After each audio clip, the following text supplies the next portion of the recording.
Hello, and welcome to another installment of the TC Palm Editorial Board series of interviews with candidates who are running for seats in the August 23rd election. Tonight, we're talking with candidates for seats on the Indiantown Village Council, and in this segment, we are talking to the two candidates for the Seat 5 position on the Village Council. We have with us Susan Gibbs Thomas and Janet Rosado. Thank you both for joining us. My name is Blake Fontenay. I'm a columnist and member of TC Palm's editorial board. I'm joined by three other editorial board members. Two are my fellow columnists, Larry Reisman and Ed Killer. And we also have Adam Neal, who's our executive editor. I will begin by asking some questions at the top, and at some point during the session, I will ask them if they would like to join and add their own questions. We anticipate that this session will last 45 minutes, give or take. And we do ask that even though we want to have good, thorough answers from you, please be mindful of the time and don't make your answers any longer than they absolutely have to be. So if there are no further questions, we will get started. And let's start with Janet on this first question. If you could, please describe one ethical dilemma that you faced in your life and how you dealt with it. One of the things that I've been doing for the past 15 years is immigration paperwork and translations of foreign birth certificates. I have to make sure that those translations are adequate. Have to make sure. I have to make sure that the information given to immigration within these forms are adequate and are the truth and is the fact. I have to make sure that everything goes in the package correctly, signed, dated, notarized, because the lives of, well, not the lives, but the statuses, there's immigration statuses here in Indiantown, well, not in Indiantown, but United States, is at stake. So that can be one of the ethical dilemmas that I face, and well, I do daily. Okay, thank you. And Susan, the same question. If you could describe one one ethical dilemma that you have faced in your life and how you dealt with it.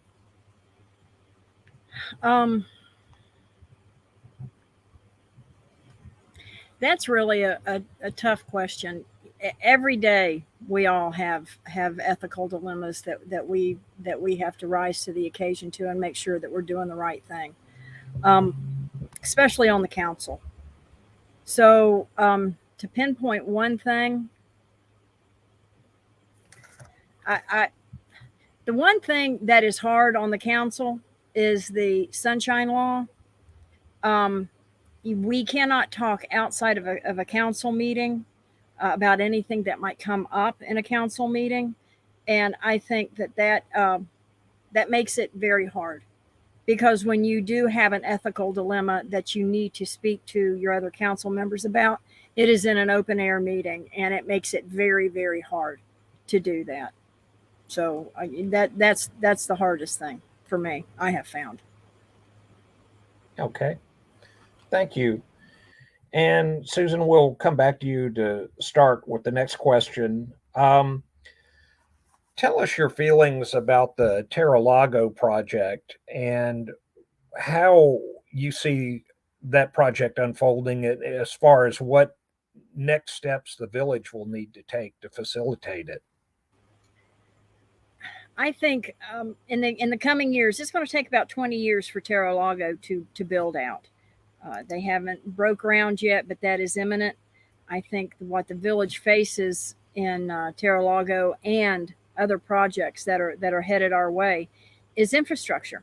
We need to make sure that we are able to support what is coming in and what we approve. because it doesn't do any good to approve a Terra-Lago type development if we don't have the water and wastewater in order to support it.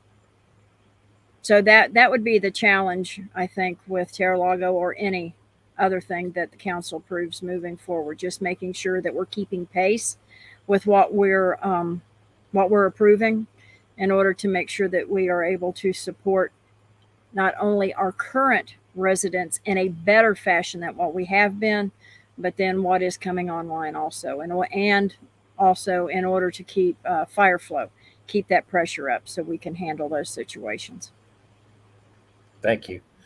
Janet, what are your thoughts about Terra-Lago, and what are the next steps that the village needs to follow with regard to that project? Yes, we need it, but we need to do it in a smart way. We need to continue monitoring the progress and the staff checking to make sure that all the paper is correct. Okay. All right, thank you. And Janet, let me start with you on the next question. Do you support the idea of creating a village hall? And if so, what steps are needed to finance it and make it happen? Entrepreneur, we need to bring new businesses here, and we do need a city hall. I was talking to one of my friends the other day, and each time we hold a meeting from work, we literally have to leave Indiantown and rent a different facility. We have to leave to Stewart, get the Night of Columbus rented, because the capacity that the Civic Center holds right now is not, they can't fit all the employees that we have for the business that we have right now. I work for East Coast Migrant Head Start, and we have Okeechobee comes down, like everybody comes down to get, the last day meeting. The Civic Center can't hold it. Plus, I have heard that they've been paying rent. So why not have our own place, our own space? Okay, thank you. And Susan, same question for you. Do you feel like the village hall is needed? And if so, what are the steps that need to be taken to make it happen? Thank you. And I am on record saying not now. The village hall is it's a great project further down the road, not now. The way the economy is, we do have a village hall. It is adequate for what we have right now. Moving forward in the next, I would say 5 years, I would say it's not on my timeline. Okay. Thank you. And let me start with you on the next question. Talk a little bit about the city's drinking water situation, and if there's anything that could be used to improve the water system, sewer and water, I guess. Let's broaden it a little bit. But what are your thoughts about that, Susan? Oh, well, I think everybody has the same thoughts about that. I mean, it's got to be done. And we are in the process of doing that. I'm sure everybody is very well aware that this past legislative cycle, that Indiantown is the recipient of $18 million plus another $5 million through IRSC and the high school, to the $5 million to help that project, but the $18 million to help the water wastewater plant over there, and it will be used. And we're moving forward with it. We are taking all of the steps as quickly as government can move in order to make sure that we are implementing those next steps to get the improvements done. We're moving as quickly as we can, and that's the one surprising thing for me in dealing with government, is it seems like it takes an awful long time. But we have been diligently at it, keeping after it, and that is from day one, our first strategic planning meeting. That's been on the board. So we're moving that way. It's a must-have. Thank you. Janet, the same question for you. What improvements are needed to the village's water and sewer system, if any, and how would you go about getting those improvements if they're needed? Well, we do need better drinking water. We need to stop going out and buying our own waters. What I mean, they have a plan already set up. I've been reading on it. Like Susan said before, they do have a plan. It is moving. I can smell the chlorine less in the water, so they are working on it. I mean, it's not going to be, fast, but they are working on it. I can see the improvements.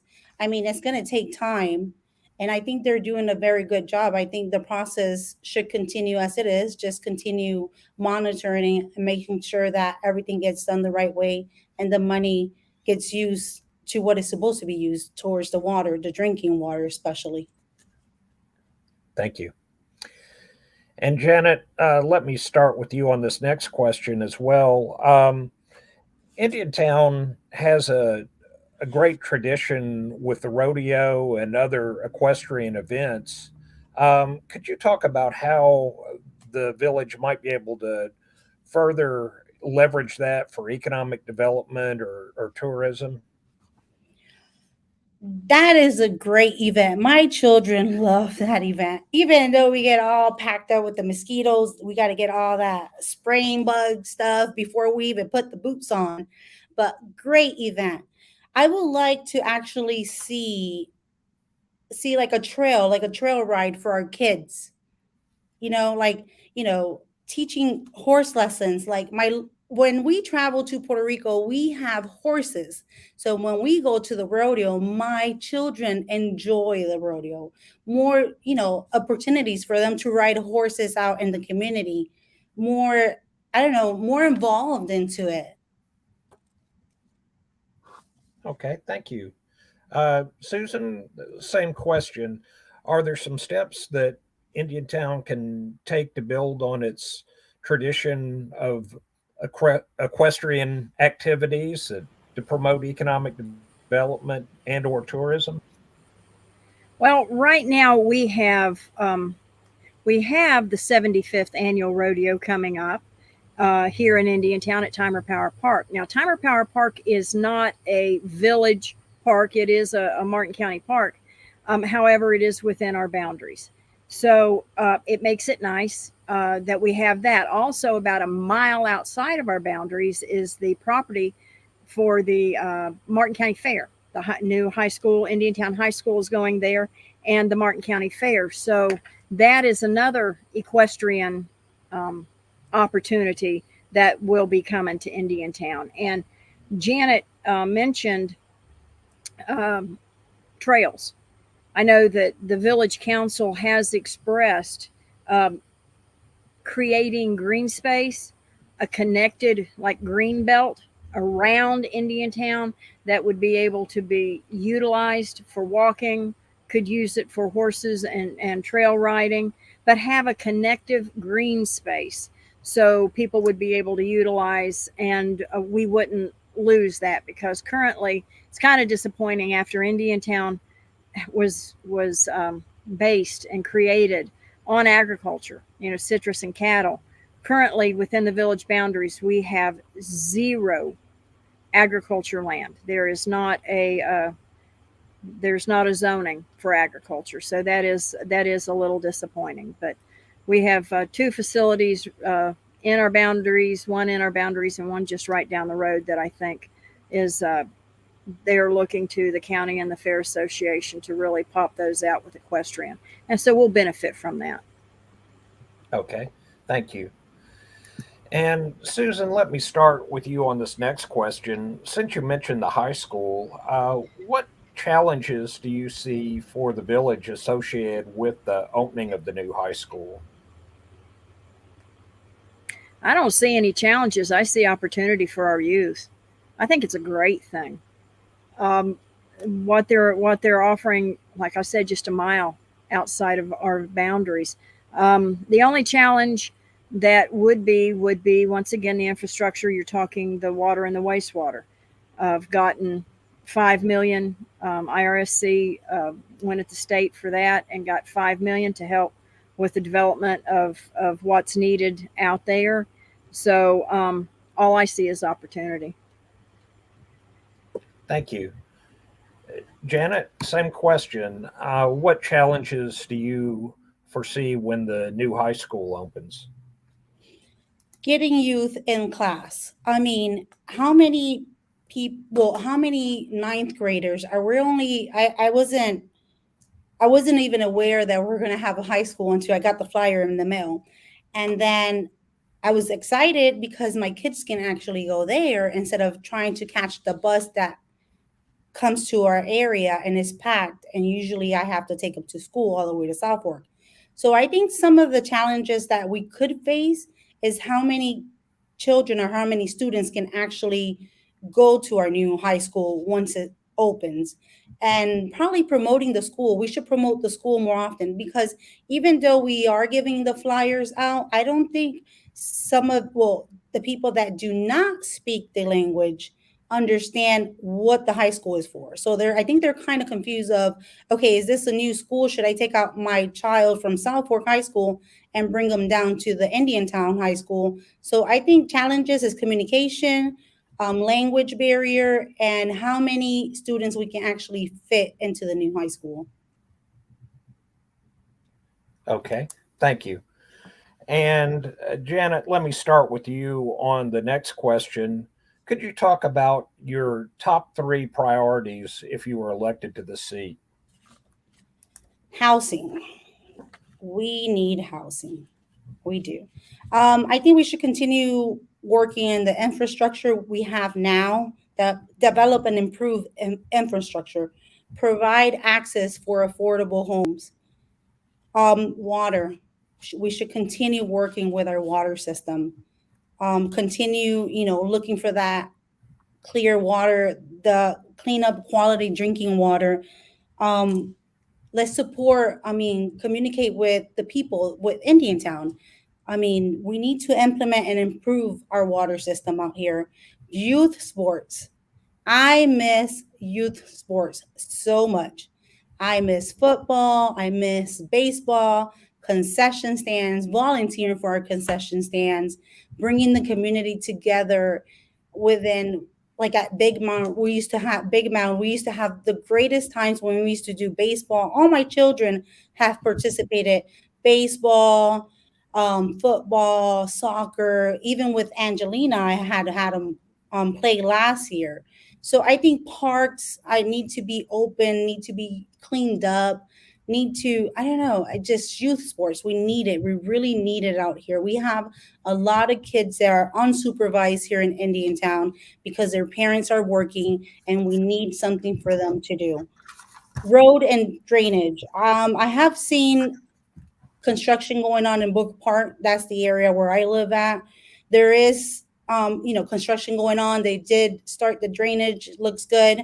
They're working right now on the roads, covering the holes and building new sidewalks. So I think we should continue working, towards that. Thank you. Susan, same question. Please describe your top 3 priorities if reelected. I think we all kind of have the same thing, needs out here in Indiantown. You have that infrastructure, the water, the wastewater, the drainage, the roads. Those things are all on a schedule moving forward. We may need to look to increase what we are budgeting for those items to get those moving a little bit faster. Parks, once again, same thing. Parks.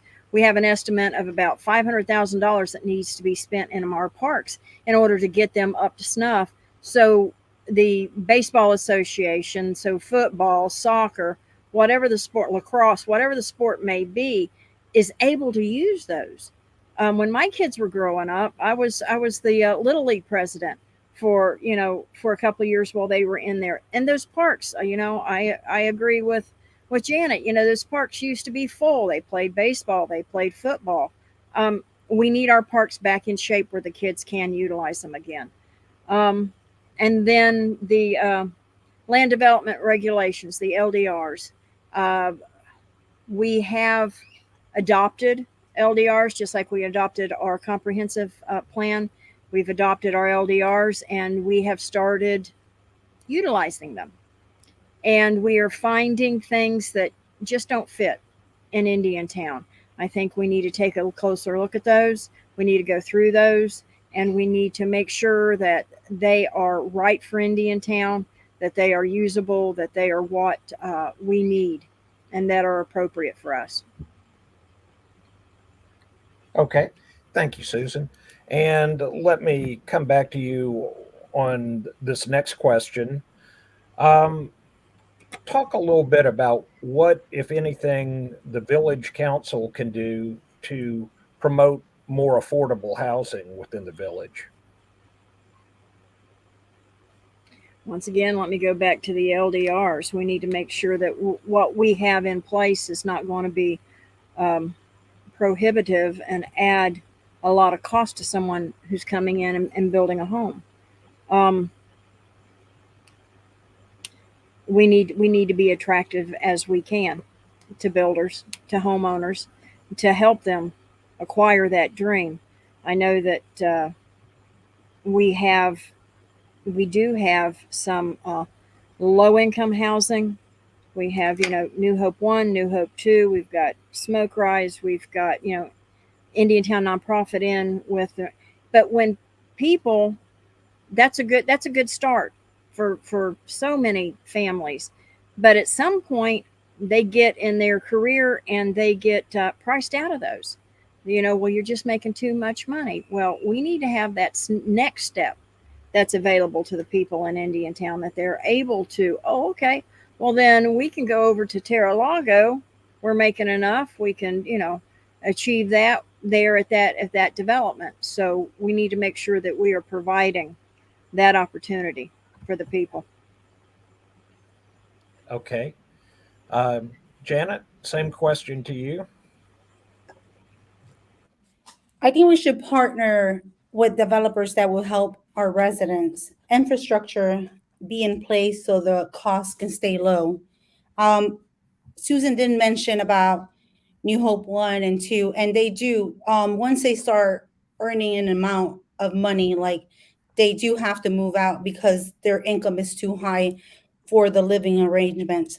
We also have to think about that we do have a lot of people that work in agriculture out here, and their income is not as high as Stewart or Palm City and places like that. But I think partnering with developers that would help our residents would be a great idea. Okay. Can you elaborate on that? What would a good partnership between the village and a developer look like? I think I am just a plan. I mean, we have to take into consideration the income of the people that do live here in Indiantown. Susan was saying, I drove through, I know we've been having a lot of construction here with Habitat for Humanity. Okay, so those are low income homes. People can afford those. And I have noticed that people from New Hope 1 and 2 do move out to those homes because, their income have gotten higher. I mean, we should bring more developers that are like in consideration with the low income that we are, not developers that are going to come into Indiantown and expect rent to be $1,500 a month when they probably don't even make that same amount within a month. Okay. Thank you. And let me start with you on the next. Hey, Blake. Oh, I'm sorry. Susan would like to, I guess, respond. I'd just like to add to what Janet said, talking about getting developers to help. It's we could step forward and say, yes, you have a wonderful project. That's great. How about, if we are able to work out, if we do this, that you have, 1%, 2%, whatever is a good figure that we're able to work with of more of an affordable housing that, people would be able to step into. working when Janet was saying working with the developer, I think that that is something that the village could look at doing. Thank you. Adam, was there something else, or were you just trying to call my? Okay. Yep. All right.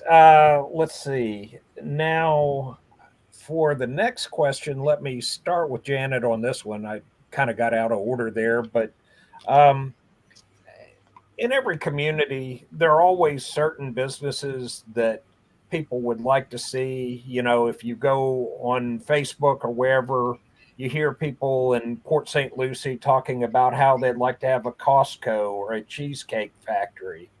So, what are a couple of businesses that you would really like to see in Indiantown? I must say, please bring a Chick-fil-A so I do not have to drive all the way to Stewart just for a meal for my kids. They beg and they don't pay no gas for this. So please bring a Chick-fil-A.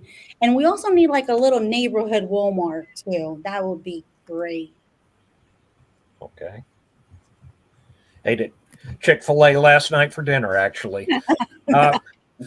Susan, what do you think? A couple of businesses that you would really like to see in Indiantown. Well, I know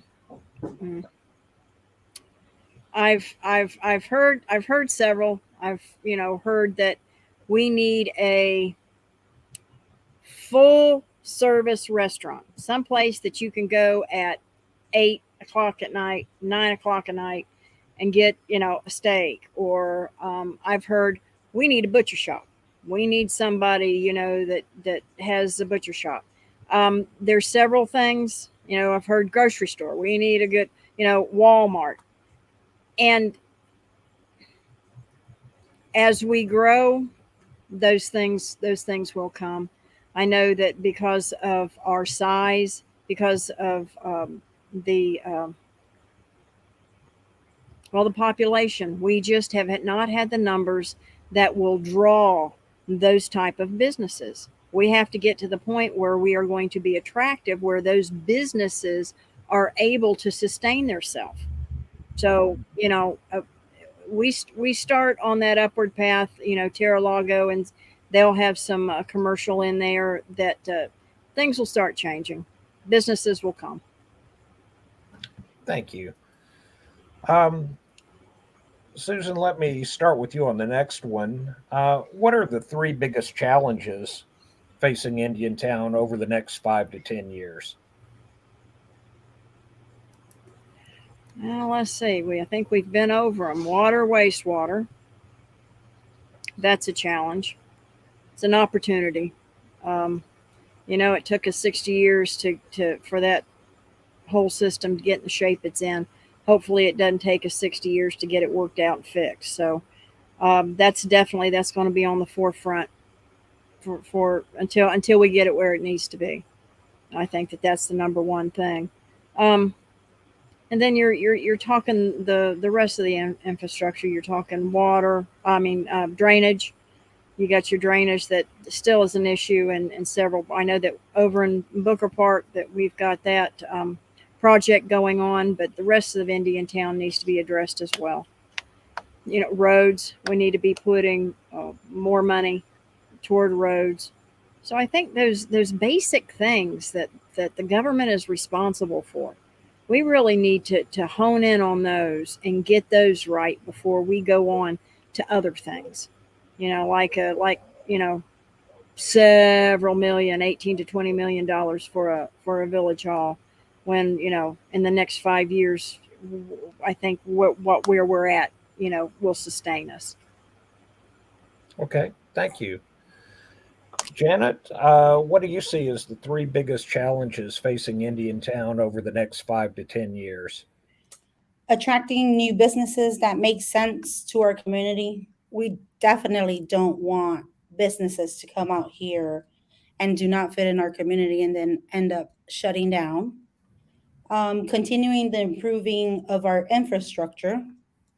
We need to continue, and I think that's one of the challenges we're facing now. Like Susan said, the water, that's a big deal today. And communication. I am bilingual. I speak Spanish and English, but there's a lot of people out here that don't. And I don't think they're receiving the information, or they're not receiving it, or they can't read it or and understand it. So I think communication, I think more communication within the village and the people that live in the village will be a great thing. So those are my three biggest challenges. Thank you.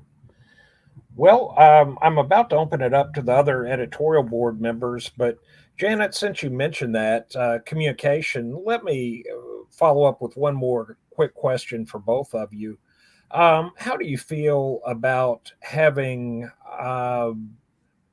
official city documents in a language other than English, in Spanish or potentially even other languages? What's your position on that?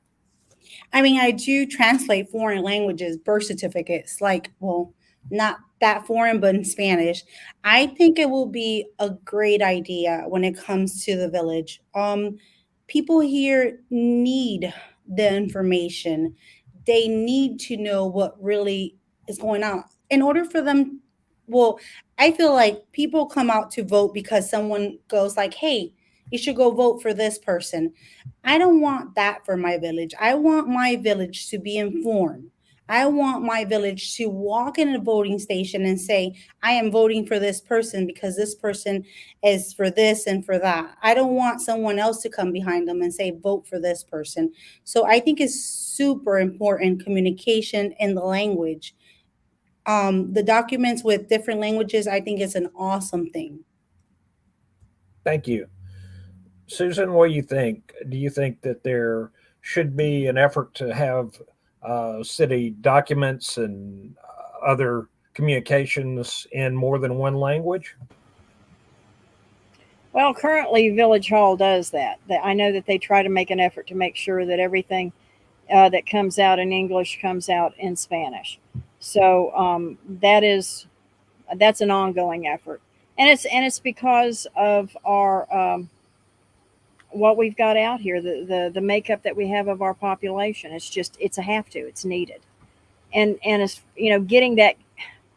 There is no silver bullet on communication. Inevitably, it makes no difference what we do as far as make sure you try to hit every media outlet, make sure you hit Facebook, no matter what. We have our newsletter, you get the information out. Inevitably, somebody comes back and says, I had no idea.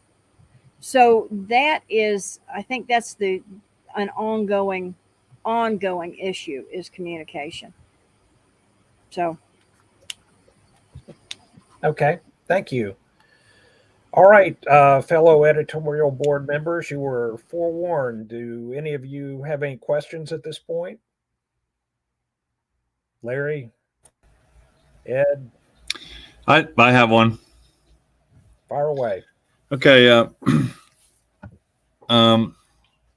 Susan, let's start with you on this question. In recent years, Florida Power and Light has they've changed their status. The egg farm has left Indiantown, and citrus, which used to be a big thing, has gone by the wayside. What can the village town council do to help with the replacement of these jobs out there?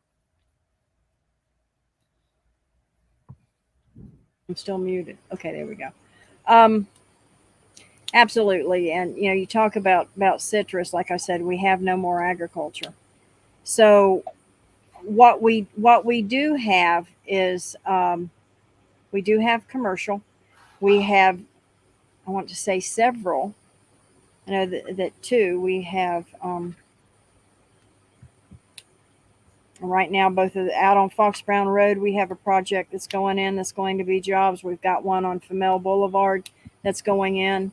And once again, I'm going to go back to the LDRs. Make sure that what we have is attractive, that people and developers and businesses want to come out to us. That was from the very beginning. That's what we said. We want to be easier than Martin County to get along with.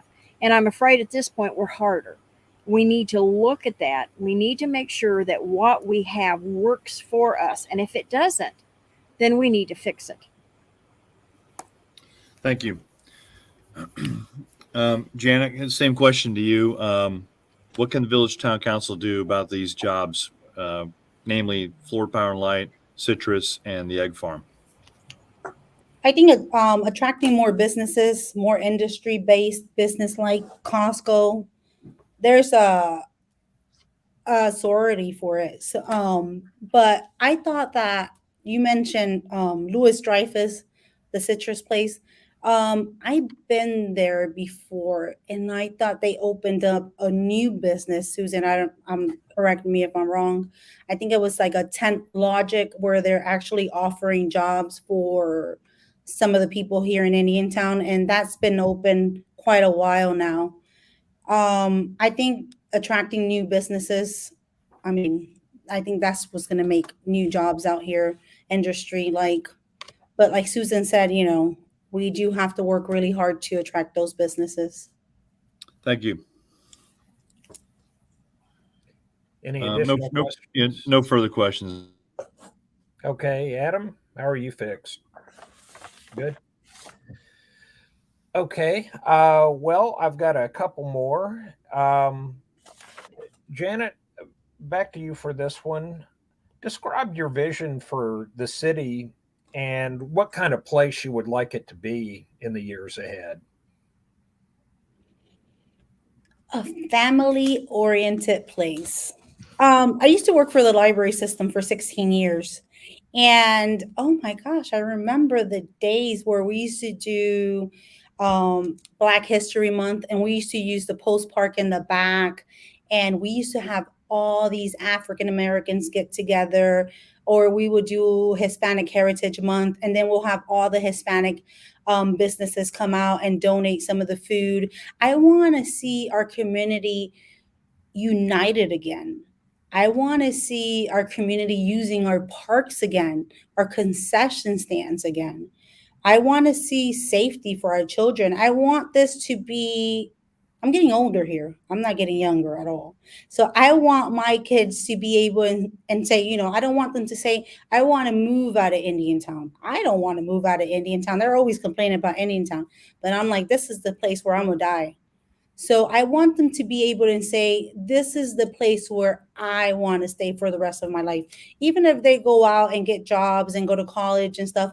But I want them to want to come back to where they're from. Thank you. Susan, what's your vision for Indiantown and what would you like to see it become? Oh, who can argue with what Janet said? I mean, that is the basis of what anybody wants. We have to come back together. It's I think as we move forward, keeping that in the forefront. Once again, going back to those LDRs, making sure that what we have in place is going to attract the type of businesses that will keep us a community. And it's more than the businesses. Indiantown and the community, it's the people. It's the people. And I think moving forward, as long as we listen to the people, and what they want moving forward, parks, roads, water, if we pay attention to that, and that is what we focus on, and if that's what we provide, then we'll have happy people, and we'll be doing what they want, and we'll be creating a community, and we will be sustaining that community moving forward into what Indiantown is and what it should be and what it should remain. Okay. Thank you. Susan, let me start with you on this one. It's a public safety question. Are you satisfied with the level of public safety that Indiantown receives from the county, or do you feel that that's an area that the village needs to perhaps become more involved in?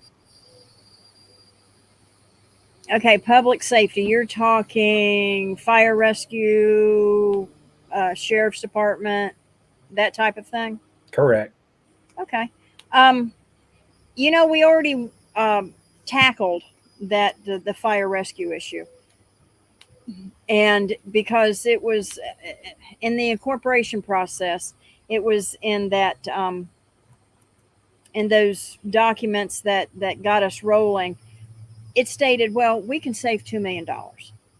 And so, okay, if we can save $2 million, still have the same thing. So we went through the process in order to see, is that reality? How much are we going to be able to save?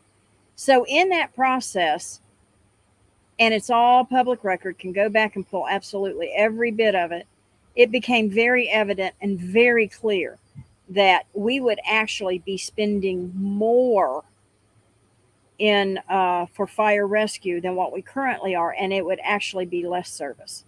We would have one fire engine. We would have we would contract for EMS services. If we needed backup, well, it would be we got to pay them. If we had to call Martin County, well, if we need them to back us up on something, we would have to pay them. And it was just definitely cost us more. And it would not be the level that we have. So moving forward, I think until I don't even know how many years down the line, 20, 30 years, look at it again, because we don't have enough people in order to sustain or have what we have service with Martin County Fire Rescue. Thank you. Janet, same question for you. Do you feel like Indiantown needs to create its own Department of Public Safety, or are you satisfied with the level of service that you're currently receiving from the county?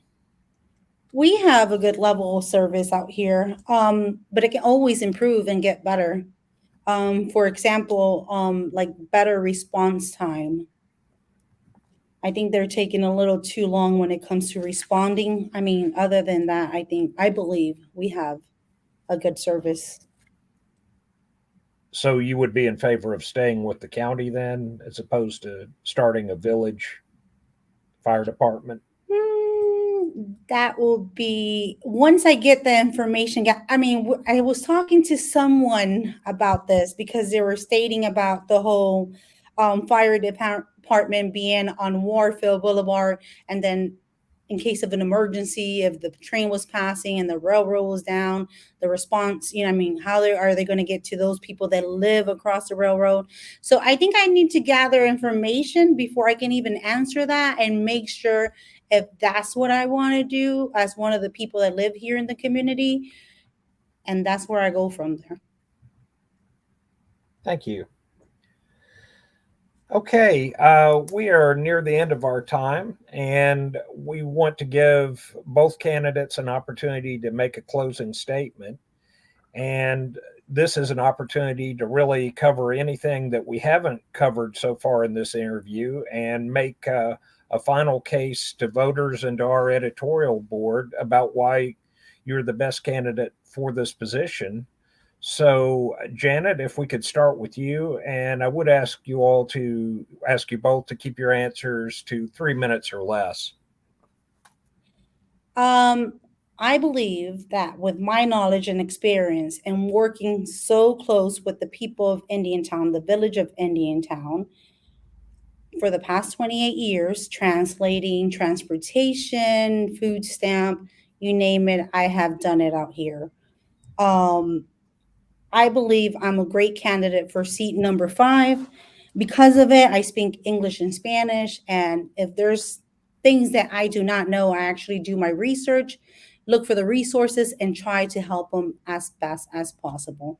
I always refer my people to the resources that we do have within the community before sending them somewhere else. I do not have a website right now, but I am working on my website. It should be up by Friday. But for any donations or anything, you can always send it to my PO box, which I'll type it on the chat as soon as we're done or before you close it up. And I should have my website up. But I just want to thank you guys for inviting me. Thank you for having me. And that's it. Thank you. One last follow-up question for you. Since you mentioned the languages on your questionnaire, you mentioned that you actually speak 4 different languages. What are the other 2? Did I? Oh, maybe I misunderstood.